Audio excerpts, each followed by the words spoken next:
जन्माष्टमी ही संपूर्ण भारतभरामध्ये साजरी केली जाते. हा सण आहे की हे व्रत आहे? एक पूजा हा एक भाग आहे की जो सर्वसामान्य करतात. त्याला जर आपण आध्यात्मिक दृष्टिकोनातून जर बघायला गेलं, तर या दिवशी त्या श्रीकृष्णाची ध्यानधारणा किंवा आध्यात्मिक उपासना कशी करावी? तर ही जन्माष्टमी ज्या दिवशी मोठ्या प्रमाणात साजरी केली जाते, त्याच्या बरोबर दुसऱ्या दिवशी आपल्याकडे दहीहंडी किंवा दही काला हा केला जातो. तर त्यामागे काय परंपरा आहे? तर जन्माष्टमीच्या दिवशी कोणती पूजा, कशी पूजा करावी, त्याचा काही विधी आहे का? कृष्ण म्हणजे आकर्षणच आहे. कर्षती इति कृष्ण. तर आता हा जो गोपाळ काला आहे त्याच्या संदर्भात अजून काही सांगता येईल आपल्याला? हल्ली भारतामध्ये ना हे लड्डू गोपाळ सगळीकडे दिसतो बरं का. त्या लड्डू गोपाळाला काहीतरी जेवायला देतात, त्याला माखन लोणी जे काही देतात, त्याला सगळीकडे एका लहान मुलासारखं वागवलं जातं. तर ह्याच्याबद्दल तुमचं काय मत आहे? पण तुम्हाला असं नाही का वाटत की आपण देवाला माणसाच्या पंक्तीत आणून बसवतो? हो, जर माणसाला देव व्हायचं असेल तर आधी देवाला माणसापर्यंत आणावं लागतं. म्हणजे फक्त कृष्णाला नाही, बऱ्याच देवांच्या जयंत्यांना त्यांना पाळण्यात घातलं जातं. ते धर्मशास्त्रात कुठं सांगितलंय का हो? हे 64 योगिनी वगैरे ऐकलं, पण हा दिवस पिठोरी अमावस्येचा आहे किंवा श्रावणी अमावस्येचा आहे. तर आता समजा माझ्यासारखे जे नव्याने हे सगळं ऐकत आहेत, पण यांना जर ह्या 64 योगिनींची किंवा मातृकांची पूजा करायची असेल तर त्यांनी ती कशा पद्धतीने केली पाहिजे? लड्डू गोपाळ कृष्ण वगैरे ठीक आहे बरं का, त्याचे सगळे लाड वगैरे सगळे ठीक आहे, पण इथं तुम्ही योगिनी म्हणताय, तुम्ही शक्ती म्हणताय, तिचे काहीतरी नियम अटी, जर ते चुकलं तर फटका आहे, असं काही ह्या पूजेमध्ये आहे का? पण आता तुम्ही जे पिठोरा पिठोरी असं जे म्हणतात, हे नाव कुठून आलं आणि त्याचा अर्थ काय? फक्त अपत्य कामनेसाठी हे व्रत आहे का या व्रताची आणखी काही फळं आहेत?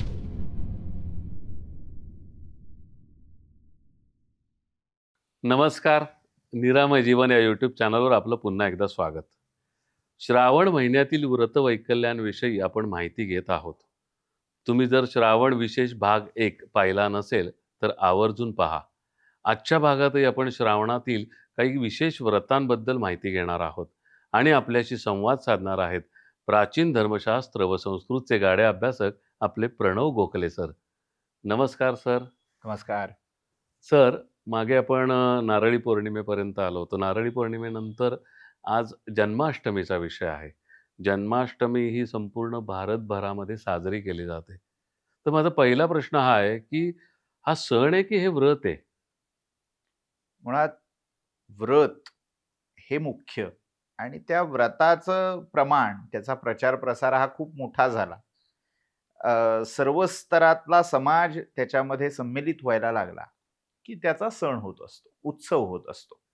त्यामुळे मूलतः व्रत आणि नंतर त्याचा व्रताचा झालेला उत्सव, असा हा कृष्ण जन्माचा किंवा जन्माष्टमीचा सण आहे.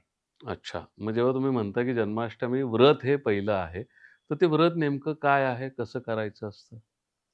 नावातच भगवान श्रीकृष्णांचं जयंती पर्व म्हणून हे औचित्य, हा जो कालविशेष आहे, हा मानला जातो. त्या दिवशी म्हणजे श्रावण कृष्ण अष्टमी ह्या दिवशी दिवसभर निराहार राहून निशीथ काळी म्हणजे मध्यरात्रीच्या वेळी भगवान श्रीकृष्णाचं पूजन करणं, मग कथा कीर्तन हे करून, पूजा करून, अर्घ्य प्रदान करून मग पारणा करणं किंवा मग दुसऱ्या दिवशी सूर्योदयाला पारणा करणं, असा या व्रताचा मुख्य भाग आहे. अच्छा. पण प्रत्येक प्रांतानुसार याचं स्वरूप बदलत जातं. हो, म्हणजे गुजरातकडे गेलात तर तुम्ही एक वेगळा हो, सोहळा असतो तो. सोहळा आहे किंवा महाराष्ट्र, दक्षिण भारत, उत्तर भारत, या प्रत्येक ठिकाणी काही ना काहीतरी वेगवेगळं आपल्याला व्रताचं रूप पाहायला मिळतं. जसं आपल्याकडे एक वेगळं त्यातलं रूप म्हणजे मातीचं गोकुळ करून या दिवशी पूजलं जातं. अच्छा. जसं आपल्याला पार्थिव शिवलिंग माहिती असतं, मातीचा नागोबा करून आपण पूजतो. भाद्रपदामध्ये गणेशाचं पार्थिव रूप आणून त्याची पूजा होते. तसं गोकुळाष्टमी किंवा जन्माष्टमीला गोकुळाची प्रतिकृती मातीमध्ये केली जाते. बरं, म्हणजे एखादा किल्ला बनवावा तसं तसं गोकुळ. तसं गोकुळ. मग त्याच्यामध्ये नंद यशोदा असतात. अगदी वसुदेव देवकीच्याही प्रतिमा केल्या जातात. सगळं मातीचं केलं जातं. गाय, बैल असं सगळं उभं करून मुख्य श्रीकृष्णाची पूजा त्यात केली जाते. कृष्ण आणि बलराम हं. ह्या दोघांची पूजा त्यामध्ये मुख्य आहे. मग बलरामाचं खरं जयंती पर्व हे भाद्रपदामध्ये असतं. भाद्रपदामधली शुद्ध पक्षातली षष्ठी, ज्याला हलषष्ठी म्हणूनही ओळखलं जातं. तर तेव्हा बलरामाचा जयंती सोहळा असतो आणि त्याच्या बरोबर म्हणजे त्याच्या आधीच्या पंधरवड्यात श्रावण महिन्याच्या कृष्ण पक्षामध्ये श्रीकृष्णांची जयंती असते. मुळात जयंती हा शब्द जो आपण आज कोणत्याही देवाच्या, अवतारी पुरुषाच्या, सत्पुरुषाच्या जन्मोत्सवाला वापरतो, हो. तो धर्मशास्त्राच्या दृष्टीने श्रीकृष्ण जन्म पर्वाला वापरलेला आहे. त्याला जयंती पर्व असंच नाव आहे. अच्छा.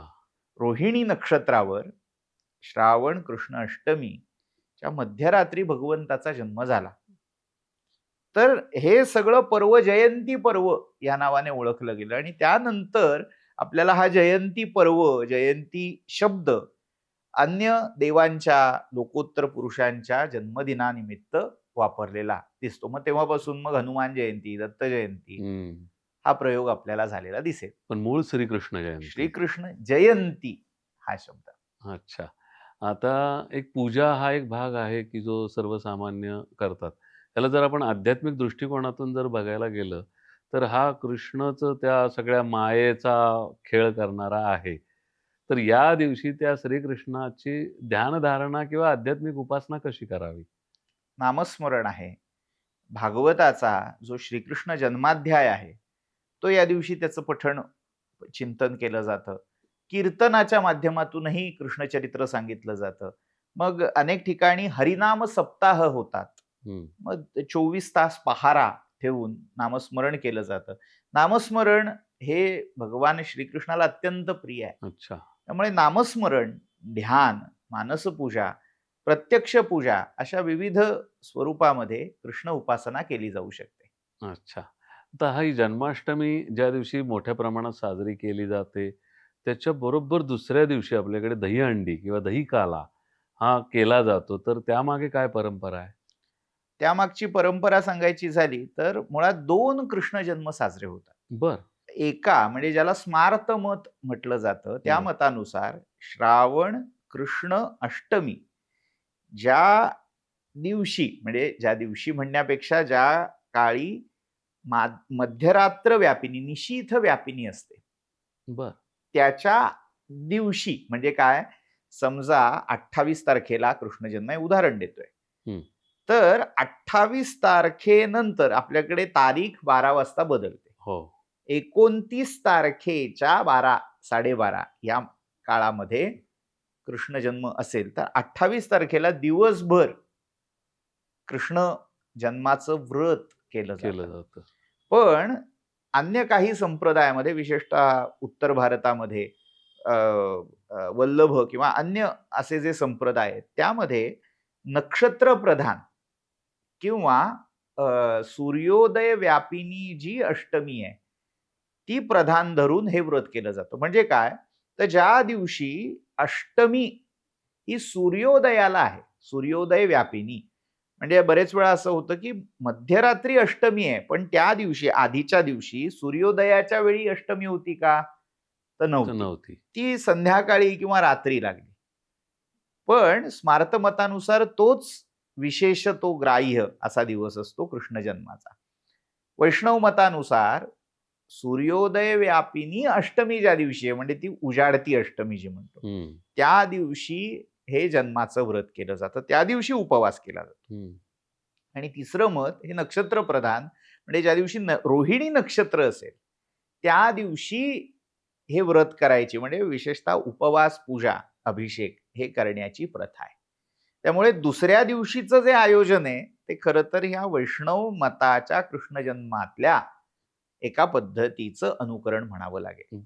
मग त्याला धरून कृष्णाची गोकुळामध्ये केलेली पूजा. झालंय काय, जन्म झाला मध्यरात्री. आपण कथा ऐकली असेल, त्या योगमायेच्या प्रभावाने नंद गोकुलातले सगळे निद्रेमध्ये आहे. कृष्ण जन्माचा खरं वृत्त, खरा प्रसंग कळला केव्हा, उजाडल्यावर दुसऱ्या दिवशी. आणि ते झाल्यावर गोकुळामध्ये सगळा आनंदोत्सव साजरा झाला, कारण नंदाला, यशोदेला अनेक दिवस मूल नव्हतं. आणि अशा आपल्या गावच्या प्रमुखाला एक प्रकारे तो गोपांचा नायक आहे. त्याच्या घरी अपत्य प्राप्ती झाली, म्हणजे आपला राजाचा उत्तराधिकारी जन्माला आला, म्हणून अख्ख्या नंद गावामध्ये सोहळा झाला, जन्म सोहळा झाला. मग त्याचं प्रतीक म्हणून आपण गोपाळ काला साजरा करतो. मग त्या दिवशी दही, दूध, लोणी, भागवतामध्ये वर्णन आहे की जणू काही होळी रंगाने किंवा पाण्याने नाही, नवनीतानी, वाह! म्हणजे लोण्यानी, दूध, दही, ताक या दुग्धजन्य पदार्थांची होळी खेळली गेली. होळी हा आज आपण शब्द वापरतो, त्यांनी ते गोप गोपी एकमेकांवर टाकून एकमेकांना भिजवत असं खेळले. कशा प्रित्यर्थ? तर श्रीकृष्णाच्या जन्मोत्सवा प्रित्यर्थ. वाह! मग त्याची एक आठवण म्हणून आजही दही दूध काला हा केला जातो. म्हणजे मुंबईमध्ये आपण हे बघतो की हो. ते जे गोविंदा असतात हो. ते घरोघर जातात, दही दूध मागणं असेल. आज कोकणामध्ये किंवा महाराष्ट्रातल्या अनेक गावामध्ये ही प्रथा आहे की जे गावातले बालगोपाल आहेत, साधारण लहान मुलं, मध्यमवयीन म्हणजे कौमार 16 वर्षापर्यंत अशी जी मुलं आहेत ती सगळी एकत्र येऊन गोविंद घ्या, गोपाळ घ्या किंवा गोविंदा आला रे आला असं म्हणत दारोदार फिरतात. दही, दूध, लोणी जे काही असेल ते गोळा करतात आणि मग एकत्र येऊन त्याचा काला करून खातात. मग याच्यामध्ये काही वेगवेगळ्या प्रांतानुसार प्रथा पडत गेल्या. मग याचा काला करून कृष्णाला नैवेद्य दाखवणं आणि त्याचा प्रसाद म्हणून भक्षण करणं हा मुख्य विधी. पण त्यामध्ये मग थोडी समाज जसा एकत्र येत गेला तसा कवायत आली. कवायतीचे शक्ती प्रदर्शनाचे प्रकार, मनोरे, थर, मग आता 9 थराची का 7 थराची अशी जी अहमहमिका लागली, याचीही आपल्याला अगदी प्राचीन उदाहरणं मिळतात. म्हणजे भागवत हरिवंशामध्ये हे उल्लेख आहेत की मानवी मनोरे रचून भगवान श्रीकृष्णाने ते शिंक्यावरचं लोणी पळवलं. याचे आपल्याला आर्किओलॉजिकल एव्हिडन्स पण मिळतात. अच्छा. म्हणजे केवळ धार्मिक किंवा ह्यापुरतं नाहीये. आपल्याला उत्तरेमध्ये जे काही चैत्य किंवा स्तूप आहेत, तर अशा काही स्तूपांच्या, चैत्यांच्या भिंतीवर मानवी मनोऱ्यांच्या आकृत्या कोरलेल्या दिसतात. म्हणजे दहीहंडी तेव्हापासून आहे, खूप आधीपासून. म्हणजे आता तेव्हा ती दहीहंडी म्हणूनच साजरी होत होती का?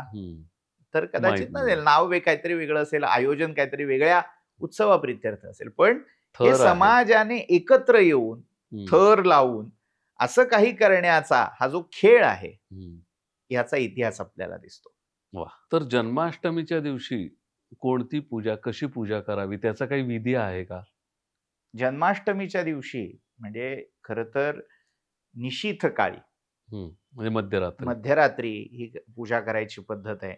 जसं मगाशी मी म्हटलं, मातीचं पूर्ण गोकुल करून त्याची प्राणप्रतिष्ठा करून पूजा केली जाते. त्यालाही लाह्या, दूध, तुळशीपत्र, वेगवेगळी फुलं ही अर्पण केली जातात आणि उजाडता म्हणजे सूर्योदयाच्या वेळी उत्तर पूजा करून दही भाताचा जो काला आहे किंवा दही पोह्यांचा काला तो अर्पण करून पूजेचं विसर्जन होतं. अच्छा. ही एक सामान्य पूजा. ज्यांच्या घरामध्ये, देवघरामध्ये गोपाळकृष्ण, बाळकृष्ण किंवा विष्णू मूर्ती आहे, तिला षोडशोपचार पूजा, अभिषेक, मग पवमान, पुरुष सूक्त या वैदिक सूक्तांचा अभिषेक असेल किंवा पौराण पद्धतीने जे अभिषेक वेगवेगळ्या मंत्रांनी केले जातात ते करून विष्णू सहस्रनामाची आवर्तनं करून ही पूजा आपल्याला करता येते. अन्य काही पद्धतीमध्ये भगवान श्रीकृष्णांच्या लड्डू गोपाल हे जे रूप आहे, मग वल्लभ मत आहे, वल्लभाचार्यांचं मत आहे किंवा निंबारकाचार्यांची एक परंपरा आहे. त्यानुसार मग एका मतामध्ये बालरूप पूजलं जातं, एका संप्रदायामध्ये त्याचं गोपाल म्हणजे युवकाचं, तरुणाचं रूप पूजलं जातं. काही ठिकाणी चतुर्भुज स्वरूपामध्येही कृष्ण आहेत, म्हणजे जसं द्वारका आहे, नाथ, डाकोर अशा ठिकाणी त्याचं चतुर्भुज रूप आहे. तर अशा रूपांच्या प्रतिमा या घरामध्ये स्थापित केल्या जातात, गादी जी म्हणतात. अच्छा. मग त्याचं साग्र संगीत म्हणजे जसा तिथे त्या गोकुळामध्ये त्याचा परिवार आहे, मग त्याला गायी, वासरं सगळी अवतीभोवती लागतात, तर तसा देखावा जणू काही केला जातो. जसं आज आपल्याकडे गणपतीची आरास होते किंवा चैत्रगौरीची आरास केली जाते. तसं तिथे श्रीकृष्णाच्या जन्मोत्सवाची आरास करायचीही काही ठिकाणी पद्धत आहे. अच्छा. मग सगळा तो गोकुळाचा देखावा उभा केला जातो. हं. विशेषतः गोरसाचा किंवा गोरसातून निर्माण झालेली जी पक्वान्न आहेत, त्यांचा नैवेद्य 56 भोग हो. हे अर्पण केले जातात. 1000 तुळशी पत्र वाहिली जातात. अशा वेगवेगळ्या पद्धती या प्रांतानुसार बदलताना आपल्याला दिसतात. मुख्यत्वे श्रीकृष्णांच्या जन्मकाळचं जे चरित्र आहे, हं. मग विष्णू पुराण असेल, भागवत असेल किंवा हरिवंश असेल, त्यातले ते जन्माचे अध्याय हं. हे यावेळी वाचले जातात. अच्छा. आत्ता तुम्ही लड्डू गोपाल हा उल्लेख केला. हल्ली भारतामध्ये ना हे लड्डू गोपाल सगळीकडे दिसतो बरं का. त्या लड्डू गोपालाला काहीतरी जेवायला देतात, त्याला माखन, लोणी जे काही देतात, त्याला सगळीकडे एका लहान मुलासारखं वागवलं जातं. तर ह्याच्याबद्दल तुमचं काय मत आहे? मुळात ही कल्पना यथा देहे तथा देवे या सूत्रावर बेतलेली आहे. म्हणजे देव हा देहात आहे, मनुष्यासारखा आहे. मग मनुष्याला जे जे काही करणं त्याच्या बरोबर तो आहे हे भान येण्यासाठी करणं आवश्यक आहे. ते सगळे उपचार त्याला केले जातात. पण तुम्हाला असं नाही का वाटत, की आपण देवाला माणसाच्या पंक्तीत आणून बसवतोय? हो, जर माणसाला देव व्हायचं असेल, तर आधी देवाला माणसापर्यंत आणावं पण लागतं. त्याला खाली आणणं हो. म्हणजे ह्याला धरूनच मला आणखीन एक प्रश्न असा विचारायचा आहे, की बऱ्याच म्हणजे फक्त कृष्णाला नाही, बऱ्याच देवांच्या जयंत्यांना त्यांना पाळण्यात घातलं जातं. हो. ते धर्मशास्त्रात कुठं सांगितलंय का हो? धर्मशास्त्रात प्रत्येक वेळी गोष्ट सांगायलाच हवी असं नाही. त्यातही धर्म असं आपण ज्याला म्हणतोय, त्याचे अनेक स्तर आहेत, अनेक प्रमाण त्या धर्मासाठी आहेत. मग काही धर्म हे श्रौत धर्म आहेत, वेदात सांगितलेले आहेत. जे वेदात आहे ते प्रत्येक वेळी पुढे दिसतंच असं नाही. स्मार्त धर्म आहेत, स्मृतींमधले धर्म आहेत, पुराणोक्त धर्म आहेत, आगम, निगम म्हणजे तंत्र यांचे धर्म आहेत. त्या व्यतिरिक्त जानपद धर्म म्हणजे त्या त्या प्रांतातले प्रदेशातले धर्म. त्यामुळे आपण हे धर्म मान्य आहे किंवा नाही ह्या गोष्टी आपल्या दृष्टीने त्या बाबतीत जजमेंटल न होता तटस्थपणे ते पाहिलं पाहिजे. आता जे ज्ञानमार्गी आहेत किंवा ज्यांना तितकंसं कर्मकांड मूर्तीपूजा मान्य नसते, ते या सगळ्याकडे हेय दृष्टीने पाहतात. हे काय थेर किंवा हे काय थोतांड पाखंड असं याकडे पाहतात. पण भक्ती मार्गामध्ये 4 वेगवेगळे भाव सांगितलेले आहेत. कुठला ना कुठला तरी भाव जर आपण पकडला, मानव दुसऱ्या मानवाशी ज्याला कनेक्ट होणं असं म्हणतो, तर ते 4 मुख्य भाव आहेत. कुठले कुठले? एक वडील, आई आणि मुलगा. म्हणजे त्याच्यामध्ये पालक असल्याचा जो वात्सल्य भाव आहे, आई वडिलांचं मुलाशी अपत्याशी जे नातं आहे, त्या नात्याचं जे रूप आहे, त्यातली जी घनिष्ठता आहे ती एक. दुसरं उलट म्हणजे मुलाचं आई वडिलांशी नातं जे आहे ते लालन भक्ती, वात्सल्य भक्ती.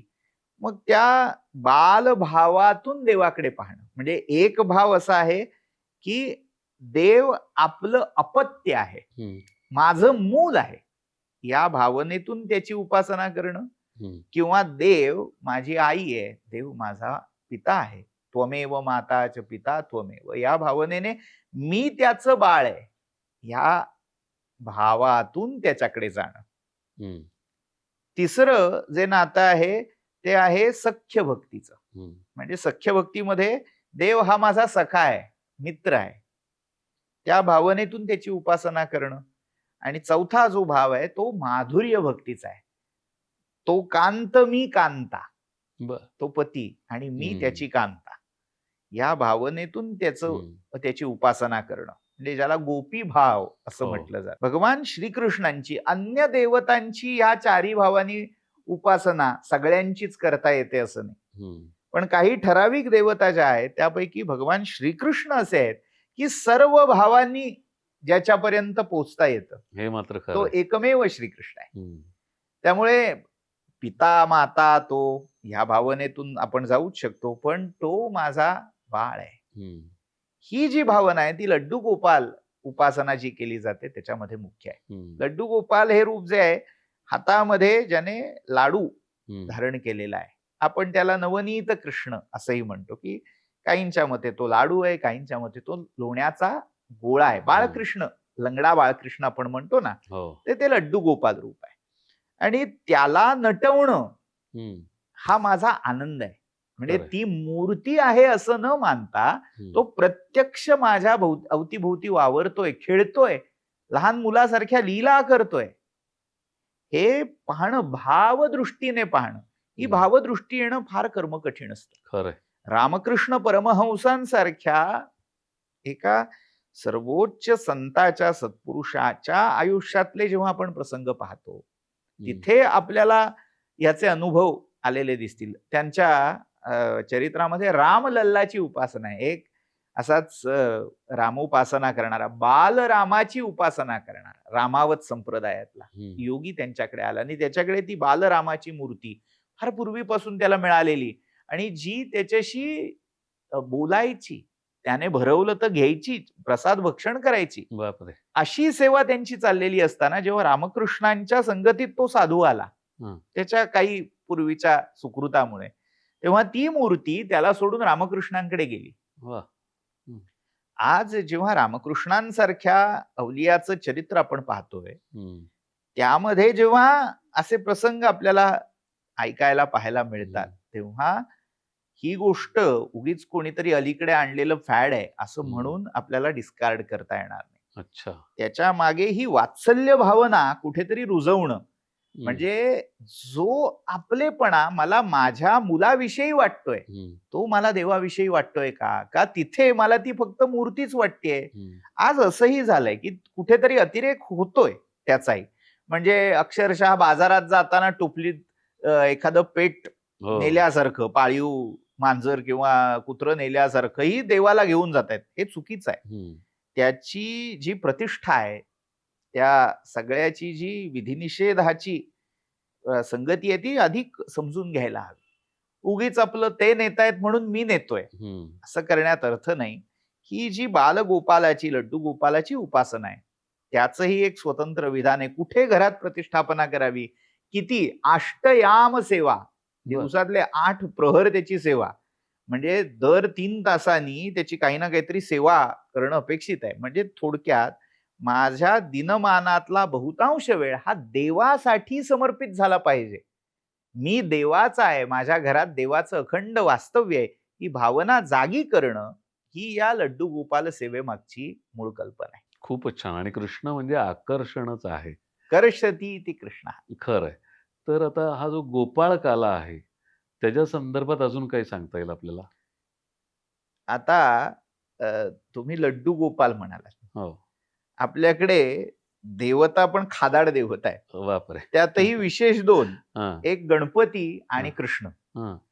या दोन्ही देवतांना नैवेद्य फार प्रिय आहे. गणपती हा मोदक प्रिय आहे, तसा श्रीकृष्ण हा नवनीत प्रिय जरी असला तरी 56 भोग त्याला अर्पण केले जातात. पण या सगळ्यातलं मुख्य काय असेल तर तो गोपाळकाला. आता गोपाळकाला हे एक आध्यात्मिक प्रतीक पण आहे. ते कसं? काला हा आपल्या आयुष्यात सदैव सुरू असतो. हो. काला म्हणजे काय? अनेक गोष्टींची सरमिसळ होणं, कालवा कालव होणं. हो. आपल्या आयुष्यात भावनांची कालवा कालव आहे, प्रसंगांची कालवा कालव आहे, सगळा कालाच सुरू असतो. पण या काल्यामध्ये गोपाळ आला, परमात्मा आला की तो काला गोड होतो आणि तो गोड झालेला काला म्हणजे गोपाळ काला आहे. हे आध्यात्मिक प्रतीक आहे की तुमच्या आयुष्यामध्ये त्या गोपाळाला मिसळून टाका. त्या गोपाळाचा रस त्याच्यात मिसळला की तो कालवा कालव आयुष्यातली आहे ती संपून जाते. तो कालाही गोपाळ काला होतो, तो गोड काला होतो. वा. हे रूपक त्यातनं दिलेलं आहे. त्यामुळे कृती तर आपल्याला करायची, ते सगळं खाऊ गोळा करून एकत्र हे करायचंय. वृंदावनातलं खूप सुंदर कथा चित्रण भागवतामध्ये येतं. ते सगळे वनी खेळती बाळते बल्लवांचे, तुरे खोविती मस्तकी पल्लवांचे, फुलांचे गळा घालिती दिव्यहार, स्वनाथा सवेते करीती विहार, स्वकौशल्यच्या गुंज माळात नाना, गळा घाली ती ते करी ती नाना. श्री बांधती मोरपत्रे विचित्रे, शरीरावरी रेखिती दिव्य चित्रे. वामन पंडितांचं सगळं हो. वेणुसुधा वनसुधा म्हणून प्रकरण आहेत. कृष्ण चरित्रातलं ते जे गोपाळ जीवन आहे हं. त्याच्यामधला एक रम्य प्रसंग आहे हा गोपाळकाल्याचा. भगवान वा. श्रीकृष्णांनी सगळ्यांना असं अवतीभोवती बसवलं, अंगत पंगत झाली. हं. सगळे गोपाळ आपापल्या छोट्या छोट्या शिदोऱ्या उघडून बसले. सगळी गरीबाघरची पोरं आहेत, हं. गवळी.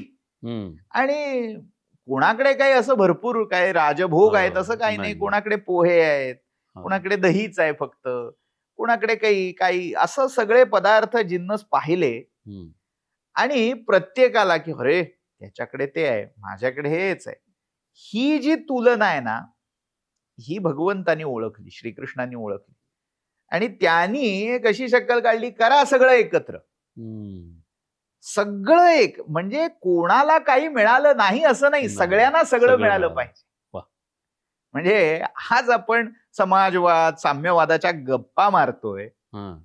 पण आपला धर्मच ही समानता आपल्याला या गोपाळकाल्याच्या रूपातून शिकवून नाही का जात? खरंय. विचार करण्यासारखा आहे. अगदी बरोबर आहे. सगळ्यांना सगळं मिळालं, सगळा गोपाळकाला झाला. हं. भगवंतानी आपल्या हाताने भरवलंय एकेकाला. हं. काय दिव्य पंगत असेल ती. हो, आणि काय आणि भाग्य असेल त्यांचं. त्या गोपाळांचं काय भाग्य. आणि त्या गोपाळकाल्याचा असा रसरंग, हं. एवढं महात्म्य की स्वर्गामध्ये देव जिभल्या चाटायला लागले की काय भाग्य आहे यांचं. हं. आम्हाला अमृताचा लाभ मिळाला. हं. भगवंतानी मोहिनी होऊन अमृत पाजलं, पण हे आम्हाला नाही दिलं. मिळालं. त्यांना जेलसी वाटली या हो. गोपाळांविषयी की नाही आम्हाला आता पाहिजे. मग देव आपल्या स्वर्ग लोकातल्या स्वतःच्या जे काय इगो, हां. सगळे प्राईड सगळं सोडून आले खाली. हां. आणि अवतीभोवती असे घोटाळायला लागले की आम्हाला कसं मिळेल ते, आम्हाला कसं हां. मिळेल. पण भगवंतानी ते सगळं ओळखलं की आता म्हणाले हे यांचं आहे. हां. यांनी ज्या भक्तीने, ज्या आपुलकीने मला जवळ केलंय, ती भक्ती, हं. तो भोळा भाव, बाकी सगळे अपेक्षेने आलेत की हे खरंय. मदत करतील, हो. दैत्य दानवांच्या विरुद्ध आम्हाला सहाय्य हं. करतील, अवतार आमच्यासाठी घेतात, ह्या अपेक्षा घेऊन ते येत आहेत. पण काहीतरी अजेंडा होता. यांच्याकडे ते काही नाही. हे हां. बोळ्या भक्तीने माझ्याशी जोडले जातात. हं. तेव्हा भगवंतानी त्यांना भरभरून दिलं. हं.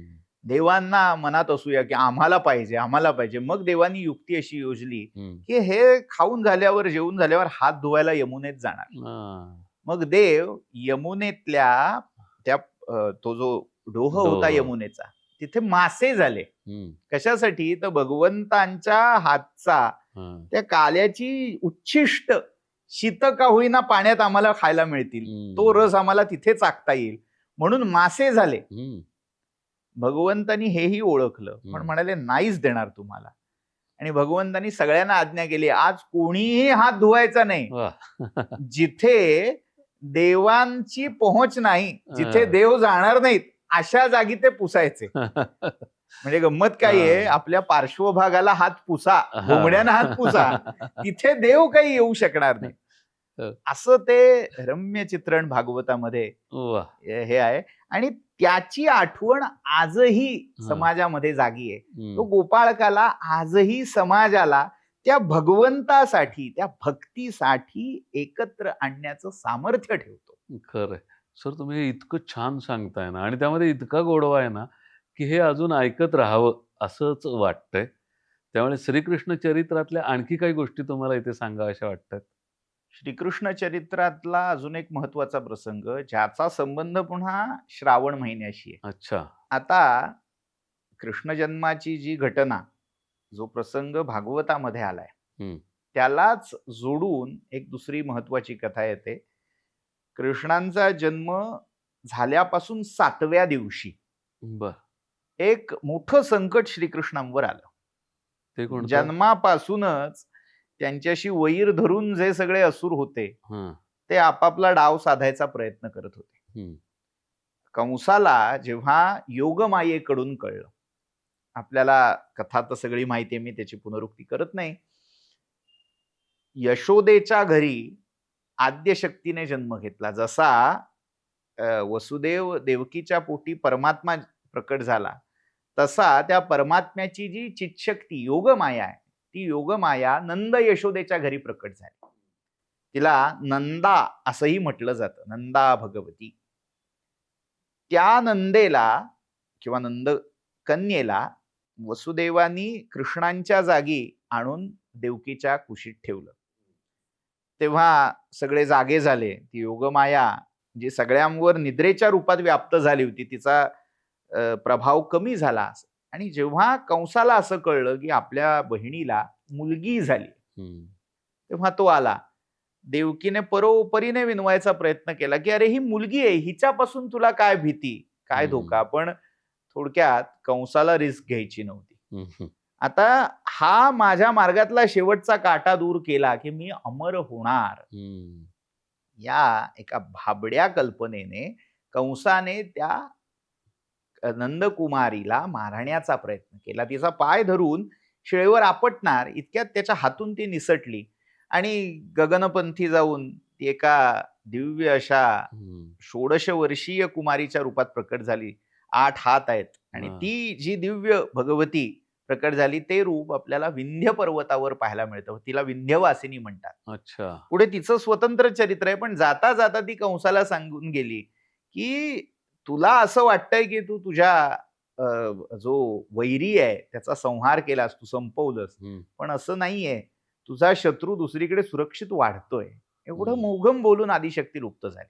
विजेच्या लोळासारखी ती त्या गगनामध्ये अंतर्धान झाली आणि कंसाला आता खरी भीती वाटली की देवानी काहीतरी कपट केलं. माझ्या बहिणीच्या विरोधात मला भडकावलं आणि माझा शत्रू दुसरीकडेच कुठेतरी जन्माला आलाय, असं लक्षात घेऊन कंसाने मग तोंड देखलं देवकी आणि वसुदेवाचं सांत्वन केलंय. त्यांना मी चुकलो, माझ्यावर राग धरू नका. मग हे सगळा दैवयोग कसा आहे असं लांब लचक सगळं कथन त्या देवकी आणि वसुदेवाला दिलं. तेही आता ओळखून होती.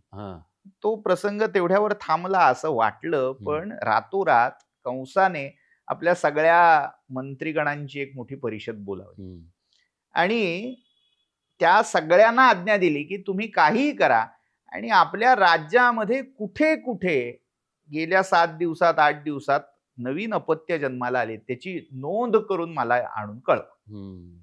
आणि ह्या कामी अनेक राक्षसी असुर यांची योजना झाली. त्यातली एक होती बक नावाच्या असुराची बहीण, तिचं नाव आहे पूतना. या पूतनेची योजना गोकुळावर केली गेली. गोकुळ वृंदावन असा सगळा जो व्रजाचा भाग आहे. व्रज म्हणजे गायींच्या चरण्यासाठी, चराऊ कुरण ज्याला म्हणतात, तशी एक भूमी. हे सतत स्थलांतरित व्हायचे. त्यांचा कुठेही एक असा प्रदेश नव्हता. जिथे ती कुर्ण असत त्या प्रदेशामध्ये हे गायींची खिल्लारं घेऊन एका ठिकाणाहून दुसरीकडे असा त्यांचा प्रवास चालायचा. त्यामुळे त्याला व्रज याचे 2 अर्थ आहेत. व्रज म्हणजे नाम या अर्थी घेतलं तर ती गायींची चराऊ भूमी, आणि व्रज हा धातू आहे, त्याचा अर्थ आहे फिरणं, संचार करणं. म्हणजे गायी आणि त्यांचे गोपाळ ज्या प्रदेशात संचार करतात, मुक्त संचार करतात, त्याला म्हणायचं व्रज. अच्छा. तर तिथे व्रजामध्ये जेव्हा ही पूतना आली तेव्हा तिला कळलं की इथे काही मुलं जन्माला आलेली आहेत आणि ती विषारी पान्हा म्हणजे आपलं स्तन्य पाजून त्या बाळांना संपवते. असं करता करता जेव्हा ती नंदाच्या घरी आली, तिला कळलंय की नंदालाही एक मुलगा झालाय आणि ती तिच्या घरी येऊन आश्रयासाठी थांबली. असं वर्णन करतात की तिने अशी बतावणी केली की माझं स्तन्य मला वरदान आहे आणि जे अपत्य, जे अर्भक ते पिईल त्याला दीर्घायुष्य मिळेल, निरोगी तो होईल, वगैरे वगैरे वगैरे अशी. आणि शेवटी कुठल्याही आईला असं वाटतं, म्हणजे आज जी कल्पना एखादी घुटी किंवा एखादी लस पाजताना आई वडिलांची असते की ही पाजल्यावर माझं बाळ निरोगी होईल, तसं त्या भाबड्या यशोदेला वाटलं. किंवा त्या राक्षसिणीने काही माया योजली आणि कृष्णाला तिने आपल्या पदराखाली घेतलं. आता शेवटी बोलून चालून तो परमात्माच होता, जन्माला आलाच तो सगळं आपलं गुणैश्वर्य घेऊन आलेला होता. त्याला ते कळलं की हिचा भाव काय. हम्म. आणि भगवान श्रीकृष्णानी तिचं दूध पिता पिता तिचे प्राण शोषून घेतले. प्राणाकर्षण. अजून कृष्ण हे नाव मिळालेलं नाही, पण ते जे नाहीये. कर्षण आहे, आकर्षण, हम्म. त्या दुधाबरोबर तिचा प्राण, तिचं चैतन्यच चैतन्य खेचून घेतलं. घेतलं आणि ते प्राशन करून टाकलं. हम्म. थोडक्यात त्या आसुरी जीवाला मोक्ष देऊन टाकला. हम्म. तिचा आत्मा, तिचा प्राण, तिची चेतना हम्म. ही स्वतःमध्ये विलीन करून टाकली. अच्छा. आणि जशी हा सगळा प्रसंग घडला, त्या पूतनेचं मूळ रूप राक्षसिणीचं विशाल काय असं शरीर प्रकट झालं. हा. सगळे घाबरले की हे काय. पण एवढ्यात सगळी नंदादी मंडळी एकत्र आली. नंद यावेळी कर भरायला, वार्षिक कर, कारण बर. गोधन जे आहे ते राजाचं आहे, हो. त्याचा कर राजाकडे द्यायला लागेल. ते भरण्यासाठी मथुरेत गेलेला आहे आणि वसुदेवाने त्याला सावध केलंय की जा बाबा, वेळीच जा. आणि तो नंद तातडीने परत आलाय आणि तिथे हा सगळा प्रकार घडलाय. हम्म. त्यावेळी तो विशाल काय पूतनेचा देह त्यांनी त्याचे तुकडे तुकडे केले, कारण जाळता असा येणार नाहीये. हम्म. आणि त्याच्या अशा वेगवेगळ्या तुकड्यांच्या चिता रचून तिचं दहन केलं. अच्छा. आता हे जेव्हा दहन झालं तेव्हा सगळीकडे चंदनाचा सुगंध पसरला. बापरे. सगळ्यांना आश्चर्य वाटलं की हा देह जळतोय, राक्षसिणीचा देह देह जळतोय आणि एवढा दिव्य सुगंध काय येतोय. तेव्हा जेव्हा देवांनीही हे आश्चर्य बोलून दाखवलं, तेव्हा देवर्षी नारदांनी उत्तर दिलं की भगवंतानी तिला मातेसारखं मानलं. वा. जरी ती विष देण्यासाठी, हम्म. देवाला मारण्यासाठी आली होती, हम्म. पण तिचं स्तन्यपान करत असताना देवानी तिच्याकडे मातेप्रमाण पाहिलं. त्यामुळे मातेला जी गती द्यायला हवी हा. ती गती भगवंतानी त्या पूतनेला प्रदान केली. वा. त्यामुळे तिच्या देहाचं जणू काही सार्थक झालं. सोनं म्हणून झालं. एखाद्या योग्याच्या देहावसानानंतर, हम्म. त्याच्या देह विसर्जनानंतर जो सुगंध पसरतो हम्म. तो हा सुगंध आहे. हम्म. आता हे मी सांगितलं कशासाठी, हम्म. तर हा भगवान श्रीकृष्णांच्या जन्मापासून 7वा दिवस अच्छा. गणलेला आहे. हा. आता श्रावण वद्य अष्टमी पासून पुढे 7 दिवस मोजायचे. हम्म. हा दिवस कुठला येणार आहे? हा साधारण अमावस्या येईल मला वाटतं. अमावस्या येईल. हा. तो दिवस आपल्याकडे भारतीय संस्कृतीमध्ये मातृदिन म्हणून साजरा होतो. अच्छा. आज आपण वेस्टर्न कल्चरच्या प्रभावामुळे मे मध्ये मदर्स डे साजरा करतोय, पण त्याही आधी कितीतरी शतक नव्हे सहस्रक आपल्याकडे हा वार्षिक मातृदिन साजरा होत आलेला आहे. बापरे. म्हणजे मातृदिन हा त्या पूतनेसाठीचा, ज्या पूतनेला मातृवत गती भगवंतानी प्रदान वा, केली. हे नवीनच माहिती आहे. म्हणजे आजच कळालं हे की मातृदिन एखाद्या राक्षसिणीच्या वर्ण आलेला आहे आपल्याकडे. पण त्याच्या मागच्या कल्पना कशा वेगवेगळ्या संप्रदायात बदलत गेल्या तेही महत्वाचं आहे. म्हणजे आपण पिठोरी अमावस्या ज्याला म्हणतो, श्रावणातली अमावस्या, तर त्या संबंधी हे सगळे कल्पनाबंध आहे. त्यातला एक वैष्णव संप्रदायाने मानलेला कल्पनाबंध आहे की पूतनेला या दिवशी सद्गती मिळाली. भगवंतानी ती मारायला आलेली असतानाही तिला मातेसारखं मानून तिला मोक्ष दिला, म्हणून तो मातृदिन. पण अन्य म्हणजे आता शाक्त, शैव किंवा अन्य संप्रदायामध्ये देखील हा मातृदिन आहे. का तर योगिनी आणि मातृकांची पूजा या दिवशी केली. अच्छा. मातृ या शब्दाची फोड या कथेनुसार अशीही लावता येते. आणि दुसऱ्या प्रकारे आपल्याकडे कल्पना अशी आहे की हे सगळं जे विश्व उत्पन्न झालं ते मातृशक्तीपासून उत्पन्न झालंय. जगताची जी माता, जगन्माता, आदिशक्ती, जगदंबा, त्या जगदंबेची विविध रूप आहेत. एका शक्तीपासून हे सगळं विश्व उत्पन्न झालेलं असलं तरी जशी आई घरामध्ये वेगवेगळ्या भूमिका निभावते, बरोबर, मग ती अन्नपूर्णा होते, आपल्याला अन्न देते, ती घरची साफसफाई करते, वेळप्रसंगी बाहेर नोकरी करायत असेल तर ती धनही कमावून आणते. अशा सगळ्या भूमिका निभावत असताना ती मातृशक्ती मात्र एकच असते. ही सगळी वेगवेगळी जी रूप त्या मातृशक्तीची आहेत ती अध्यात्म किंवा धर्मशास्त्रामध्ये योगिनी आणि मातृका स्वरूपात पाहिली. अच्छा. मातृशक्ती एकच आहे, हं, पण तिचे हे पैलू, तिची ही रूप, हं, तिच्या या भूमिका हं. यांच्या संख्या सांगितल्यात. मग 64 योगिनी आहेत. हो. मग या योगिनी काय आहेत? आपल्या अ, आपण ज्याला आत्मा म्हणतो, हं, जीवात्मा, या जीवात्म्याला 8च्या पटीत कला सांगितलेल्या आहेत. अष्टमीचा जो हं. संकेत आहे तो याही दृष्टीने बरं. बघण्यासारखा आहे. 8, 8, 8, 8 अशी हं. 8 अष्टक असतात. अच्छा. याच्या ह्या एकेका पैलूला असं म्हणूया कला असा शब्द आहे. हं. या किती होतात? एकूण 8च्या 8 म्हणजे 8 8 हो, 64. 64. या 64 कला आहेत, ज्या मानवी जीवनाला बरं. किंवा जीवात्म्याच्या त्या क्रमाला पूर्ण करतात. सगळे पैलू आहेत. अच्छा. ज्याच्या ठायी हे सगळं एकत्रित होतं तो परिपूर्ण होतो. हं.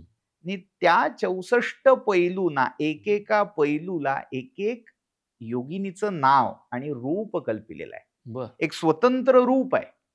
आणि अशा त्या 64 योगिनी आहेत. हं. थोडक्यात ही मातृशक्तीची पूजा आहे त्या 64 योगिनींच्या रूपात. हं. त्यांची पूजा करायचा दिवस म्हणून ही पिठोरी अमावस्या आहे. बरं. त्या योगिनींनाच मातृका म्हणूनही पूजलं जातं. बरं. आई सारख्या. हं. आपल्याकडे अष्ट, सप्त, नव मातृका सांगितले. मग माहेश्वरी, वैष्णवी, ब्राह्मी, कौमारी, ऐंद्री, वाराही, नारसिंही, चामुंडा अशी ती रूपं आहेत. हं. या सगळ्यामध्ये वेगवेगळ्या भूमिका निभावणारी ती आदिशक्ती ही बरं. मुख्य आहे. आणि आदिशक्ती ही माता आहे, हं. तर शिव, महादेव हे जगतपिता आहे. त्यामुळे जगतपिता आणि जगन्माता यांच्या पूजेचा दिवस म्हणूनही पिठोरी अमावस्या ही साजरी होते. बरं. या दिवशी त्या 64 योगिनींचा एक चित्रपट असतो. चित्रपट म्हणजे एका कागदावर 64 चौकटी आखून हं. त्याच्यामध्ये एक योगिनीची स्थापना केली जाते. अच्छा. किंवा पण काय मला इथं हे विचारायचं आहे, आता हे मला तुमच्याकडून नव्याने कळतंय. हे 64 योगिनी वगैरे ऐकलं, पण हा दिवस पिठोरी अमावास्येचा आहे किंवा श्रावणी अमावास्येचा आहे. तर आता समजा माझ्यासारखे जे नव्याने हे सगळं ऐकत आहेत, पण ह्यांना जर ह्या 64 योगिनींची किंवा मातृकांची पूजा करायची असेल, तर त्यांनी ती कशा पद्धतीने केली पाहिजे? कधीही म्हणजे आता हे जे व्रत आहे ते सर्वसामान्य कोणालाही करण्यासारखं हे व्रत आहे. हं. आपल्याकडे जर कुळधर्म असेल, कुळाचार असेल, तर अवश्य हे व्रत करावं. पण ज्यांच्याकडे ती नाही नाही. किंवा लुप्त झालेलं आहे, पण समजा एखाद्याला हे ऐकून असं वाटलं, नव्याने की अरे करायचंय. हे एवढं तुम्ही सांगताय, त्या सगळ्या शक्ती आहेत, ज्या मातृका आहेत, त्याची शक्ती आपल्याकडे असायला हवी. तर त्यांच्यासाठी काय सांगाल? त्यांच्यासाठीही ही पूजा काम्यव्रत स्वरूपात करतायत. हां, आणि ती कशी करायची? 2-3 प्रकारे यामध्ये पद्धती आहेत. काहींकडे ही दिवसा उजेडी केली जाणारी पूजा आहे. दिवसा माध्यान्नीला या 64 योगिनींचं पूजन केलं जातं. मग काहींकडे घरामध्ये पूजास्थानी चौरंगावर यांचा तो फोटो मांडून त्यांची पूजा होते. काही ठिकाणी तेवढ्या सुपाऱ्या तांदळाच्या राशीवर मांडल्या जातात, 64 सुपाऱ्या. काही ठिकाणी यंत्र हं, 64 योगिनींचं स्थापन करून त्यांची पूजा होते. काही ठिकाणी पाणवठ्यावर जलाशयात जाऊन हं, किंवा घराबाहेर थोडं बाहेर झाडाखाली जाऊनही ही पूजा केली जाते. हं, काही ठिकाणी प्रदोष काळी हं. म्हणजे तिन्ही सांजेला पूजा करण्याची पद्धत आहे. आणि ती झाली की विचारायची पद्धत आहे, अतीत कोण? अतीत कोण? अतीत म्हणजे अतिथी कोण आहे? बरं. आणि त्या कोण जो कोणी अभ्यागत असेल त्याला खीर आणि पुरी हं, चं वायन दिलं जातं. बरं. असं नैवेद्यासाठी खीर आणि पुरीचा नैवेद्य असतो. पण हे सामान्य भाषेत कसं सांगाल? म्हणजे अतीत आणि अभ्यागत? अतिथी, हां, अतिथी या शब्दाचा अपभ्रंश बरं. अतीत झाला. आपण अभ्यागत म्हणजे पाहुणे तुम्हाला पाहुणे. म्हणायचं. पण त्यावेळेला कोणी पाहुणे असायला हवेत का कोणी यायला हवे? घरचेच जर असले तर हां. उत्तम, पण नसतील तर घरचीच लोक मागे बसतात. विशेषतः जी मुलं आहेत घरातली, अच्छा. बाळगोपाळ आहेत, त्यांनी बसावं. आणि अतीत कोण असं म्हटल्यावर पूजा करणारी विशेषतः स्त्रिया हे व्रत करतात. बरं. मातृपूजेचं व्रत असल्यामुळे माता भगिनी हे व्रत करतात. आणि त्यांनी तो नैवेद्य मागे न बघता असाच्या असा मस्तकावरून मागे द्यायचा असतो. अच्छा. याची कथाही आहे, कहाणी आपल्याला मिळते की बरं. एका ब्राह्मणाची सून हां. ही नेमकी या श्रावण अमावस्येच्या वेळी रजस्वला होत असे. हम्म. त्यामुळे त्याच्या घरी जो एक श्राद्ध कर्माचा भाग होता, त्याच्या पितरांचं श्राद्ध हे या दिवशी या अमावस्येला होत असे. तर या सगळ्यामुळे त्याला ते श्राद्ध करता येत नव्हतं. हम्म. आणि त्या प्रत्येक वेळी काही ना काहीतरी असं व्हायचं, किंवा ती प्रसूत व्हायची, मूल व्हायचं आणि मूल मरून जायचं, हम्म. ज्याला काकवंध्या असं म्हटलं जातं. काकवंध्या म्हणजे मूल होणं पण मेलेलं जन्माला येणं, किंवा जन्मल्यानंतर लगेच मृत्युमुखी पडणं. हम्म.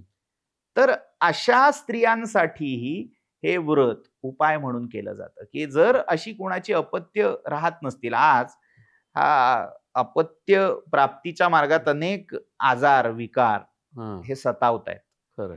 तर अशाही लोकांनी या व्रताचा नव्याने विचार करायला हरकत नाही. बर. तर आपल्या घरच्याच बाळगोपाळांना किंवा आपल्या नातेवाईकांना हम्म.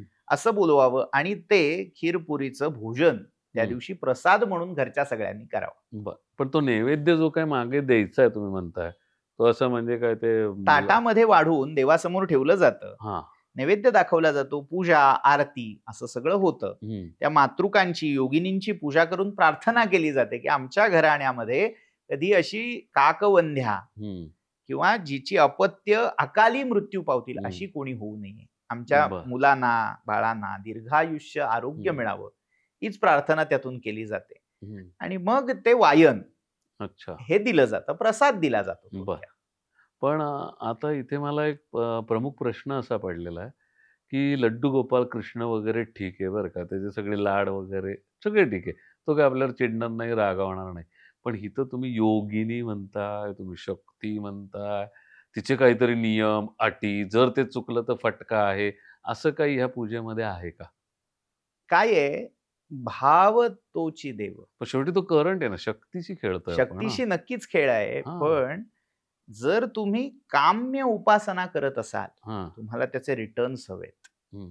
तर मग आपल्याला ते सगळं बांधील असणं, हम्म. विधिनिषेध पाळणं हे आवश्यक आहे. हा. आपण ते अचूकच करायला हवं. हम्म. पण त्यातून आपल्या नकळत जर काही चूक घडली, हम्म.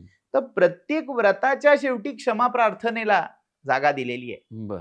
की जेव्हा ती व्रतपूजा पूर्ण होते, तर जे व्रत मी आता तुझ्या कृपेने पूर्ण केलं, त्याच्यामध्ये हम्म. छिद्र असेल, कर्महीन काही झालेलं असेल, तर ते पूर्ण करून घ्यावं अशी प्रार्थना त्या पूजा विधीमध्येच केलेली आहे. मंत्रहीनम क्रियाहीनम भक्तिहीनम हो. सुरेश्वर यत्पूजितम मया देव परिपूर्णम तरस्तु मे अच्छा. अपराध सहस्राणी क्रियन्ते हर्निशम मया दासोय मितिमाम मत्वा क्षमस्व परमेश्वर, हम्म. अशी क्षमा प्रार्थना केली जाते.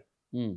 देव हा कुठेतरी भावाचा भुकेलेला आहे, पण भावाचा भुकेला मानून तुम्ही केवळ त्याच्याकडून कामनाच पूर्ण करत राहिलात, तर ते कधीतरी धोक्याचं होऊ नाही, शकतं. कारण ते सर्किट कंप्लीट होणं गरजेचं आहे, अन्यथा आपल्याला शॉक बसायचा. त्यामुळे तर आता ज्या काही माता भगिनी हे बघत आहेत, हा पॉडकास्ट बघत आहेत, त्यांना समजा तुमचं ऐकून ते करावंसं वाटलं, तर त्याच्यासाठी कुठला ग्रंथ, पुस्तक काही आहे का? अतिशय उत्तम पुस्तकं आपल्याकडे उपलब्ध आहेत. मग अगदी मूळ म्हणजे मुळापासून आपल्याला हे शोधायचंय हा. असं जर असेल, तर व्रतराज नावाचा ग्रंथ आहे. या व्रतराज. व्रतराजामध्ये एकेका तिथीची, वाराची अशी स्वतंत्र व्रत दिलेली आहे. त्यामध्ये हे पिठोरा व्रत, बर. आपण मराठीत पिठोरी अमावास्या म्हणतो, संस्कृतमध्ये पिठोरा असा उल्लेख आहे त्याचा. हम्म. तर त्या व्रताच्या विधीमध्ये आपल्याला ही कहाणी किंवा त्याचा सगळा विधी निषेध हे सगळे मिळून जातील. बर. ते नको असेल तर संपूर्ण चातुर्मास हम्म. हे एक संकलन घरोघरी सध्या असतं, बर. तर त्याच्यातही त्याची कहाणी, त्याची पूजा विधी हे सगळं पाहता येईल. चातुर्मास्य व्रत पूजा संग्रह नावाचीही काही संकलनं आज धार्मिक ग्रंथ भांडार जी असतात, पुस्तकालय, त्याच्यामध्ये मिळू शकतात. त्याच्यातही आपल्याला याची माहिती मिळू शकेल. बर. एक दुसरा जयसिंह कल्पद्रुम नावाचा एक ग्रंथ आहे, किंवा अगदी सामान्य स्तरावर पाहायचं झालं तर पिठोरी व्रत पूजा कहाणी या नावानेही अगदी छोट्या छोट्या गावामधून त्या 64 योगिनींचा चित्रपट, बर. म्हणजे तो सगळं चित्र चित्र. आणि अशा छोट्या पुस्तिका उपलब्ध असतात, जशी वैभव लक्ष्मी हो. किंवा गुरुवारची मार्गशीर्ष लक्ष्मीची व्रतपूजा, त्याच्या जशा पोथ्या आहेत तशी याचीही व्रतपोथी ही अच्छा. उपलब्ध आहे. त्याच्यावरून आपल्याला हे सगळं करता येईल. कळतं. पण आता तुम्ही जे पिठोरा, पिठोरी असं जे म्हणतात, हे नाव कुठून आलं आणि त्याचा अर्थ काय? मुळात शिवाची किंवा शक्तीची जी पूजा असते ती रात्री प्रदोष काळी केली जाते. बरं. आणि ते करत असताना वेगवेगळ्या पदार्थांपासून या प्रतिमा केल्या जातात. मग हे जे शिवपूजन आहे, तर वेगवेगळ्या पीठांची शिवप्रतिमा, मातृकांची प्रतिमा ही पीठावर हं. केली जाते. बरं. त्यामुळे पिठोरा, पिठोरी असे शब्द काही ठिकाणी योजले जातात. यामध्ये जी उपकरणं किंवा आभूषणं देवाला अर्पण केली जातात, ती पिठाची करावीत. बरं. म्हणजे कणकेची. कणकेची किंवा पिठाची हं. असं विधान आहे. जसं एक चित्पावन ब्राह्मणांमध्ये कुळाचार आहे, की बोडण भरणं त्याही वेळेला हं. अशी कणकेची आभूषणं, लेणी लुगडी म्हणतात, बरं. ती अर्पण केली जातात. तसं हे सगळी लेणी, सौभाग्यवायन ही पिठाची करून ती अर्पण करायची पद्धतही या व्रतामध्ये असल्यामुळे पिठोरा व्रत आहे. अच्छा. असं एक उत्तर भारतामध्ये पिठोरा नावाच्या स्त्रीने ते केलं. हं. अशी म्हणून एक कथा आहे. अशी एक आहे. पीठर हं. याचा अर्थ पात्र, हं. पसरट पात्र. परळ आपण जसं म्हणतो. हं. तर त्या परळामध्ये केलं जाणारं पूजन बरं. म्हणून ते पिठोरा.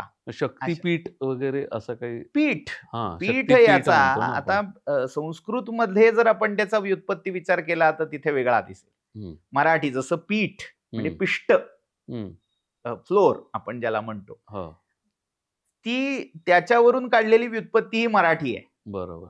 पण संस्कृतमध्ये पीठर, पिठोरा हां. हे जेव्हा शब्द वापरले जात आहेत, तेव्हा कुठेतरी त्याचा संबंध पीठ म्हणजे हं. ज्याच्यावर देवीची स्थापना केली जाते हं. त्याच्याशी असावा. आता बरेच वेळा ही जी व्रतांची नावं आपल्याकडे प्रचलित झालेली आहेत, ती प्राकृत भाषेच्या प्रभावामुळेही येतात. म्हणजे ते बरं. विशुद्ध संस्कृत शब्दच प्रत्येक वेळी असतील असं असं नाही. नाही. फक्त अपत्य कामनेसाठी हे व्रत आहे का या व्रताची आणखी काही फळं आहेत? अपत्य प्राप्तीसाठी तर हे निश्चितच उपयुक्त व्रत आहे. पण जी अपत्य झालेली आहेत, ती दीर्घायुषी व्हावीत. ती त्यांच्या आयुष्यामध्ये यशस्वी, समृद्ध व्हावीत, ह्यासाठी ही व्रतपूजा केली जाते. एकूणच शिवशक्तीची पूजा अच्छा. आयुष्यात कशाची ददात पडू नये. हं. कुठेही काही उणीव राहू नये. सगळं परिपूर्ण मानवी आयुष्य सगळ्या लौकिक, भौतिक आणि आध्यात्मिक आनंदाने परिपूर्ण व्हावं. यासाठी हे व्रत हे उपयुक्त आहे. खरंय. खूप छान सांगितलं. कारण या सगळ्या व्रतांचा म्हणा, उपासनेचा म्हणा, एकच उद्देश आहे, की मानवी जीवनाचं, स्वतःचं, परिवाराचं कल्याण व्हावं. हा श्रावण महिना इतका खास आहे आणि त्याच्याबद्दलची जी व्रतांची तुम्ही जी माहिती दिली, त्याच्यामुळे सगळ्यांच्या ज्ञानात एक नव्याने भर पडलेली आहे, असं मी नक्की इथे म्हणू शकतो. सर, तुम्ही आज इथे आलात आणि आम्हाला खूप मोलाची माहिती दिली. त्याच्याबद्दल तुमचे खूप खूप आभार. धन्यवाद सर. नमो नमः. प्रेक्षक आमचा हा श्रावण विशेष भाग 1 आणि भाग 2 हे दोन्ही एपिसोड तुम्हाला कसे वाटले आम्हाला जरूर सांगा. आजच्या भाग 2 मध्ये काही प्रश्न असतील, शंका असतील, त्याही अवश्य कॉमेंट्समध्ये विचारा. असाच एक नवा विषय घेऊन भेटूयात पुढच्या भागात. तोपर्यंत नमस्कार.